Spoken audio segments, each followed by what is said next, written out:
Bonjour à tous, c'est Candilie. Aujourd'hui, je voulais vous proposer une nouvelle œuvre qui est aussi au programme de français en première générale. L'œuvre que je veux vous proposer, c'est Voyage au centre de la Terre de Jules Verne. Je vais vous lire le premier chapitre aujourd'hui. Si cela vous plaît, surtout n'hésitez pas à me demander la suite. Chapitre 1. Le 24 mai 1863, un dimanche, mon oncle, le professeur Lindenbrock, revint précipitamment vers sa petite maison située au numéro 19 de Königstrasse, l'une des plus anciennes rues du vieux quartier de Hambourg. La bonne Marthe dut se croire fort en retard, car le dîner commençait à peine à chanter sur le fourneau de la cuisine. Bon, me dis-je, s'il a faim, mon oncle, qui est le plus impatient des hommes, va pousser des cris de détresse. Déjà, monsieur Lidenbrock s'écrie la bonne Marthe stupéfaite en entrebâillant la porte de la salle à manger. Oui, Marthe, mais le dîner a le droit de ne point être cuit car il n'est pas 2 heures. La demie vient à peine de sonner à Saint-Michel. Alors, pourquoi monsieur Lidenbrock rentre-t-il? Il nous le dira vraisemblablement. Le voilà. Je me sauve, monsieur Axel. Vous lui ferez entendre raison. Et la bonne Marthe regagna son laboratoire culinaire. Je restai seule. Mais de faire entendre raison au plus irascible des professeurs, c'est ce que mon caractère un peu indécis ne me permettait pas. Aussi je me préparais à regagner prudemment ma petite chambre du haut, quand la porte de la rue cria sur ses gonds de grands pieds, firent craquer l'escalier de bois, et le maître de la maison, traversant la salle à manger, se précipita aussitôt dans son cabinet de travail. Mais pendant ce rapide passage, il avait jeté dans un coin sa canne à tête de casse-noisette, sur la table son large chapeau à poils rebroussés, et à son neveu ces paroles retentissantes. Axel, suis-moi.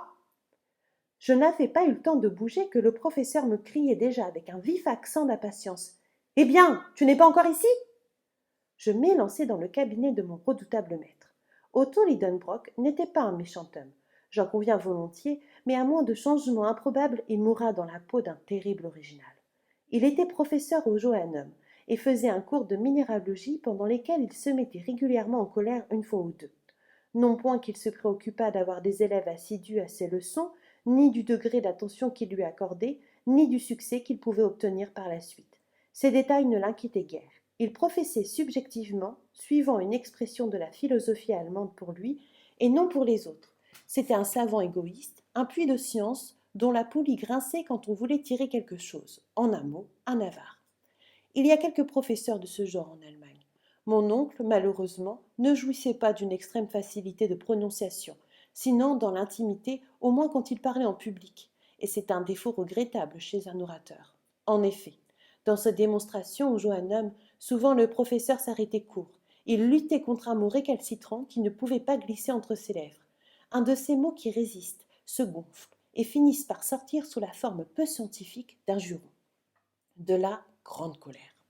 Or, il y a en minéralogie bien des dénominations semi-grecques, semi-latines, difficiles à prononcer, de ces rudes appellations qui écorcheraient les lèvres d'un poète.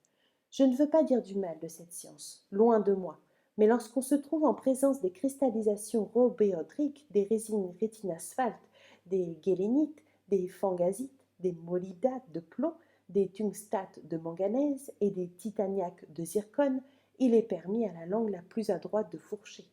Donc, dans la ville, on connaissait cette pardonnable infirmité de mon oncle, et on en abusait, et on l'attendait au passage dangereux.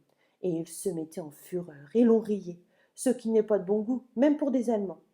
Et s'il y avait toujours grandes affluences d'auditeurs au cours de Lidenbrock, combien les suivaient assidûment qui venaient surtout pour se dérider aux belles paroles du professeur.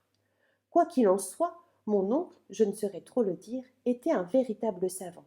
Bien qu'il cassât parfois ses échantillons à les essayer trop brusquement, il joignait au génie du géologue l'œil du minéralogiste avec son marteau, sa pointe d'acier, son aiguille aimantée, son chalumeau et son flacon d'acide nitrique. C'était un homme très fort. À la cassure, à l'aspect, à la dureté, à la fusibilité, au son, à l'odeur, au goût d'un minérable quelconque, il le classait sans hésiter parmi les 600 espèces que la science compte aujourd'hui. Aussi, le nom de Lidenbrock retentissait avec honneur dans les gymnases et les associations nationales. M. Humphrey Davy, de Humboldt, les capitaines Franklin et Sabine ne manquèrent pas de lui rendre visite à leur passage à Hambourg. Messieurs Becquerel, Hebelman, Broster, Dumas, Milne Edwards, Sainte-Claire de Ville aimaient à la consulter sur des questions les plus palpitantes de la chimie. Cette science lui devait d'assez belles découvertes, et en 1853, il avait paru à Leipzig un traité de cristallographie transcendante par le professeur Otto Lidenbrock, grand in-folio avec planche, qui cependant ne fit pas ses frais.